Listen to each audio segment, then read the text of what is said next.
तर खूपच बरं वाटतं की आपण सगळे ज्येष्ठ मंडळी या ठिकाणी येतात, विरंगुळा करतायत, आपली करमणूक करतायत. सगळ्याचे चेहऱ्यावरचं तेज पाहिल्यानंतर मला असं वाटायला लागलं आपण इथे आलो.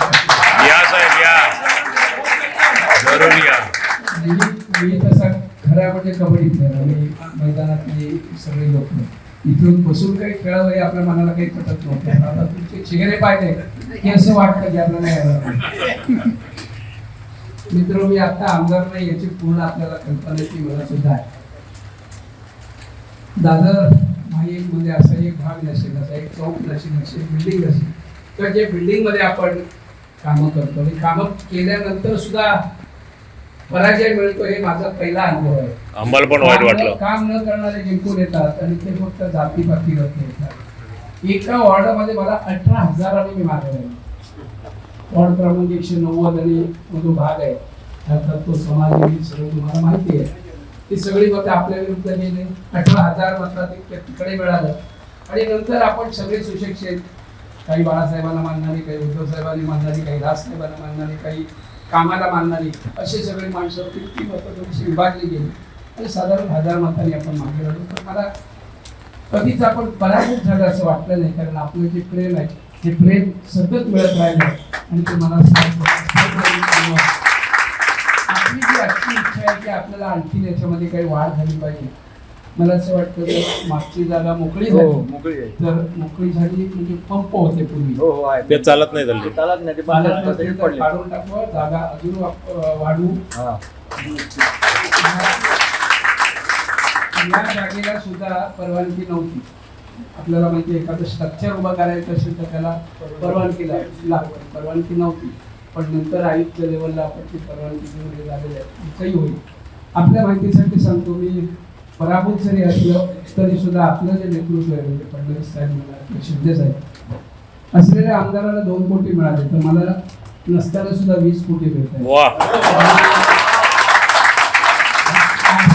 उद्घाटन करताना मी दिसतोय सगळीकडे. अर्थात समाधान म्हणजे माझा मुलगा आहे, हे लोक आणि शाखा प्रमुख आमचे, ही लोक त्यांनी कामांची उद्घाटन करतात.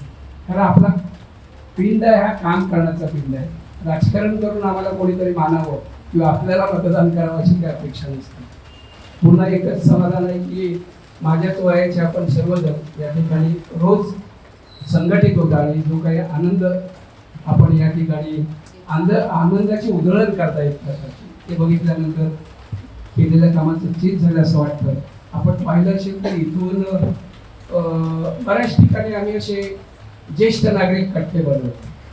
काही ठिकाणी म्हणजे जर प्रभादेवीला गेलात ते रिलायन्स मॉलच्या समोर ज्येष्ठ नागरिक कट्ट्यामध्ये आम्ही टीव्ही वगैरे लावतो आणि ते काळाची गरज आहे. तिथली जी घरं आहेत, शिवाजी पार्क आणि प्रभादेवी याच्यामध्ये फरक आहे. तिथली घरं 10 बाय 10चं घर आहे, मुलाचं लग्न झालंय, वडिलांना कुठे जायची ही चिंता आहे, तो बिचारा जाऊन कुठला तरी त्या जे काही ज्येष्ठ नागरिक कट्टे आपण बनवलेले आहेत कट्ट्यावर बसतात आणि आपल्यासारखाच तेही आनंद घेतात.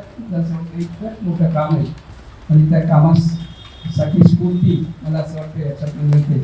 आपण सर्वजण या ठिकाणी उपस्थित राहिला. जे काय आम्ही छोटं केलं त्याच्यासाठी तर मला असं वाटत आहे का एवढं मोठं काम आपण केलं की ज्याचा आपण गुणगौरव करावा, पण तरी सुद्धा आपण मोठं मन दाखवून जो आमचं स्वागत केलं त्याबद्दल मी मनापासून आभार व्यक्त करतोय. आणि सगळ्यांना सिद्धिविनायकांचा मी आता सिद्धिविनायकाचा अध्यक्ष आहे, सिद्धिविनायकाकडे प्रार्थना करतोय की आपल्या सगळ्यांचं आयुष्य हे 100-125 वर्षापर्यंत हो आणि आपला